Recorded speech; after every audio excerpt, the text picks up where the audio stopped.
hour 2. Danny, good afternoon. How are you today, pal? What do you have? Hey, Chris, how you doing? All right, Danny, thank you. Good to hear from you. What's up? I'd like to say about Tebow, I'd like to say essentially he is a rookie. I'm not going to defend him because he has had some terrible games, absolutely putrid games. But he did play well, and I am happy for him. But the big losers of this playoff week were definitely the referees. Terrible referee, almost across the board. Well, let's go through it. A terrible job in the Detroit game on the fumble, and a terrible job on the lateral yesterday. 2 bad calls. What else do you have? Well, I mean, is it possible for them to keep stop blowing the whistles when it's a play where it could be a fumble, could be a pass, just to look at the play and say, let the play sort of play itself out, and then we can. I mean, it is completely unacceptable to go to the coach and say, you can't challenge because we accidentally blew the whistle. It's just ridiculous. Yeah, I mean, again, the 2 that you're referring to, Dan, you're 100% right. I thought the Detroit one was tricky, blew the whistle, thought it was an incomplete pass. I thought it was at first, too. The one yesterday was pretty obvious just from looking at it. It was right in front of him that was a lateral. But again, the right team won from a standpoint of who deserved to win, so it's difficult to go crazy on the call. I'd be a little more annoyed if I was a Lion fan based on the fact that probably cost you a 21-7 lead in the second quarter of that game. But overall, I'm with you. Mario in Minneapolis, Mad Dog Unleashed. Mario, good afternoon. How are you today, pal? Listen, I've been better. You're under my skin today. If you give me half a chance, let this coal breathe, I'm going to bury you because you're out of line with Tebow. You're all pissed off because you lost some major cash. No, I didn't lose any cash. I'm fine. Go ahead. Continue. But listen, let's get this out of the way, too. Tebow's faith empowers him to excel and exceed with his abilities. He's never suggested that God is manipulating the games, okay? So stop with that. If people project that onto him, he has no control over it. But listen, Chris, sometimes... Again, listen, I respect Tebow religion wholeheartedly, but I did not see him hit his knees when Kansas City was killing him in the game there last week. Maybe because they didn't put the camera on when he was doing that. Well, what do you say? He doesn't bother with hey, listen, I don't even want to make that the issue. But listen, your specialty is becoming driving home a single point. You're making out like no one had anything to say about Tebow because of the 3 losses in a row. Listen, New England was to be expected. Buffalo was due after having lost 7, and Kansas City was riding high out for their win. Kansas City was lost to the Raiders. They got knocked out. See, Mario, that's where I lose you. Kansas City walked into that Denver game losing the overtime to Oakland, which cost them their season. They lost the Raiders in overtime the week before, which knocked them out. And they went into Denver with a lame duck coach and put a 3-spot in the Denver offense. Listen, you're trashing the Broncos' 8-8 record, and they have no business being. I mean, what are you talking about? Look what the Cardinals did. They had no business being in the playoffs. They won the World Series. And as far as fan loyalty goes, or continuing to back someone, you completely abandoned the Giants last year. You were calling them a garbage dump in September when it looked. They got bailed out by San Diego. But Chris, this is what I'm getting to. Sometimes it's as if you know nothing else about sports, because the disconnect between what you actually know, you do have a wealth of sports knowledge, but then there are times where what's coming out of your mouth is mind-boggling. Well, what's the problem that you have with today? Nobody called for 3 weeks about Tebow.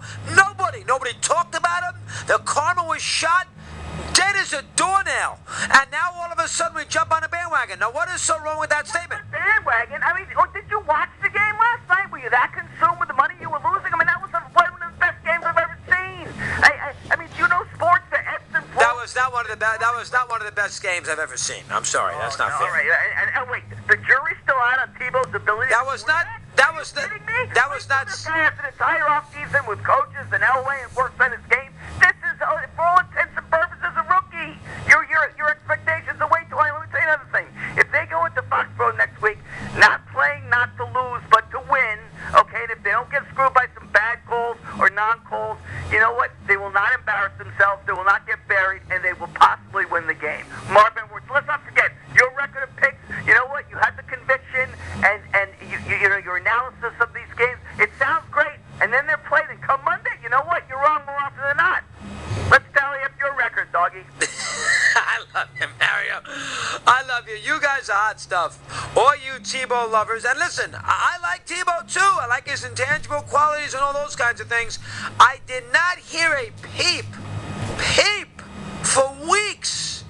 See, you can't jump on a bandwagon. Where were you? They shouldn't have been even in the playoffs.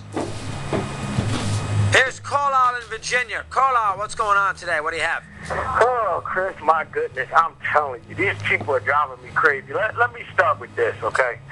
And I know this might sound like sour grapes, but you know I'm a Redskins fan. Let me just start with this.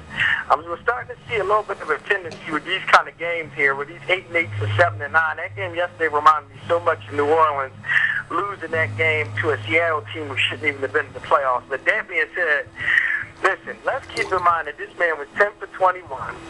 Yes, he made a couple of throws, but and I'm going to root for him. I hate Tom Brady, but next week, that 10 for 21 is not going to get it done when you see Roethlisberger, which I thought was actually more impressive than Tebow, bring his team down the field on one leg twice to tie that game up.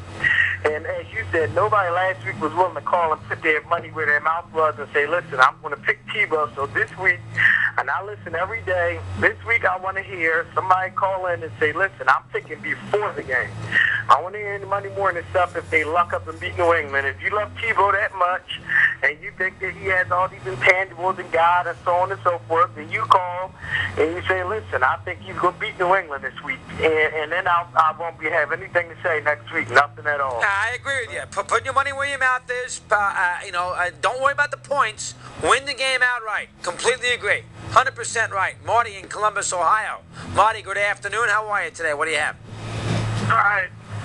I'm going to try to be charitable because I am a Tebow fan, and I don't need you to tell me who I can root for and when I can root for him. I'll root for Tebow and any other team I want to root for when I want to root for him. But I respect Tebow because of his character, his work ethic, and his commitment to, first his faith, and then his family, and then his profession.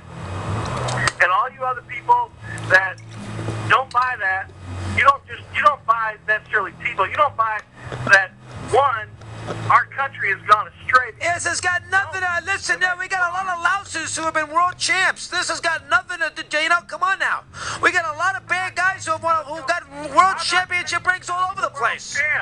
I'm not saying he's got to be a world champ. I respect him for what he does.